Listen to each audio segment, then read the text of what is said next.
दोस्तों नमस्कार, बहुत स्वागत है आपका चौकस भारत में। मैं आपका दोस्त ब्रजेंद्र। राजनीतिक सरगर्मी बढ़ रही है राज्य में। 14 तारीख के बाद यानी चूड़ा दही खाने के बाद बहुत कुछ बदलता हुआ दिखने वाला है।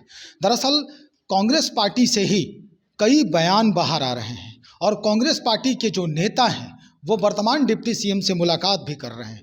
कल एक भोज पे यानी खाना के वक्त, लंच के वक्त भक्तचरण दास जी डिप्टी सीएम तेजस्वी यादव से जाकर मिले। क्या कुछ माहौल बनता है। हमारे साथ प्रवक्ता हैं, राठौर जी हैं, राजेश राठौर साहब हैं।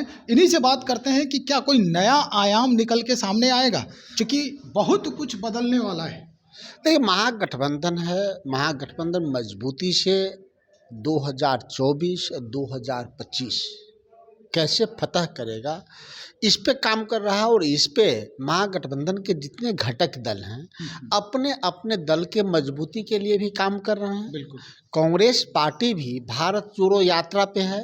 हालांकि गैर राजनीतिक है, बावजूद बिहार अध्यक्ष डॉक्टर अखिलेश प्रसाद सिंह जी के नेतृत्व में आप सब साक्षी हैं उसके, जो बांका के मंदार पर्वत से हजारों को हुजूम में चले, लाखों लोगों की जनसभा को उन्होंने संबोधित किया।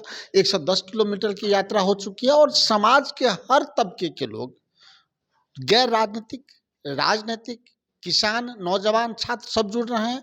तो अपने दल की मजबूती की हम बात करते हैं। जहाँ तक 14 जनवरी के बाद के सवाल थे, राजनीति में हमेशा बदलाव होता है। अगर मंत्रिमंडल का विस्तार होता है तो कांग्रेस पार्टी के प्रदेश अध्यक्ष डॉक्टर अखिलेश प्रसाद जी ने स्पष्ट कहा है कि कांग्रेस का जो अधिकार है अनुपातिक, उस हिसाब से जगह मिलनी चाहिए।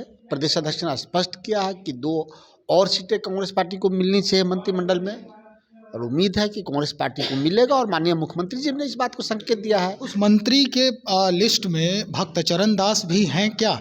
इसीलिए पहले मुलाकात हुई? नहीं, भक्तचरण दास जी बिहार कांग्रेस के प्रभारी हैं और राष्ट्रीय नेतृत्व और राज्य नेतृत्व के बीच के बराबरी प्रदेश प्रभारी होते हैं। और प्रभारी के हैसियत से राष्ट्रीय नेतृत्व का संवाद राज्य नेतृत्व और राज्य नेतृत्व के गठबंधन में जहां हम हैं उनके वो बड़े वाहक होते हैं। ऐसी स्थिति में डिप्टी सीएम, सीएम से मिलना और गठबंधन के और नेतृत्व से मिलना उनका स्वाभाविक मुलाकात कहा जा सकता है। राठौर साहब, सवाल इसलिए नहीं बन रहा है, सवाल इसलिए बन रहा है कि कुछ ही माह पहले लालू प्रसाद यादव जी ने भक्तचरण दास जी के ऊपर थोड़ी सी अपनी जो नाराज़गी है वो जाहिर की थी, और अचानक से एक नया आयाम बन रहा है, माहौल बन रहा है, तो शंका तो है। राजनीति में कभी कभी शब्द समय के हिसाब से बदल जाता है, परंतु संकेत नहीं बदलता है। तो महागठबंधन का जो स्वरूप है वो धर्मनिरपेक्षता के आधार पे है और हम सब स्वीकार करते हैं। ऐसी स्थिति में भक्तचरण दास पे उनकी जो टिप्पणी रही होगी, उस टिप्पणी के बाद तो ये महागठबंधन बना, फिर ये सरकार बनी। जब वो कुछ बोले होंगे तब वो एनडीए की सरकार थी, अब तो हम सब सरकार में हैं। तेजस्वी यादव जी तब डिप्टी सीएम नहीं थे, अब डिप्टी सीएम हैं।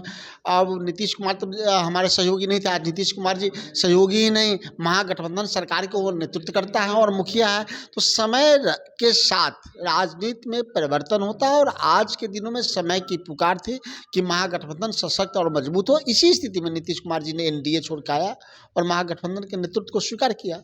बहुत शुक्रिया जानकारी देने के लिए। हमारे साथ कांग्रेस के प्रवक्ता राजेश राठौर साहब हैं, जिन्होंने स्पष्ट कर दिया कि भक्तचरण दास की जो ये जो कहें इसको आंशिक मुलाकात, भोज का जो मुलाकात है वो कुछ नहीं, बस एक औपचारिक ही बस मात्र रह गया है। लेकिन 14 तारीख के बाद निश्चित तौर पे, जैसा कि इन्होंने ही बताया अभी, कि 2 मंत्री कांग्रेस पार्टी के तरफ से दावेदारी करने वाले हैं। तो अब क्या होता है वो हम 14 तारीख के बाद देखेंगे। यानी मकर संक्रांति जब जो है, खरमास जिसको कहा जाता है, ये ख़त्म होगा और कुछ नया यानी शुभ संकेत सामने आएगा, जिसे हम नहीं आप सब देखेंगे। चलिए बने रहें हमारे साथ। बहुत शुक्रिया आपका। हम और भी खबरों को लेकर बहुत जल्द हाजिर हो रहे हैं।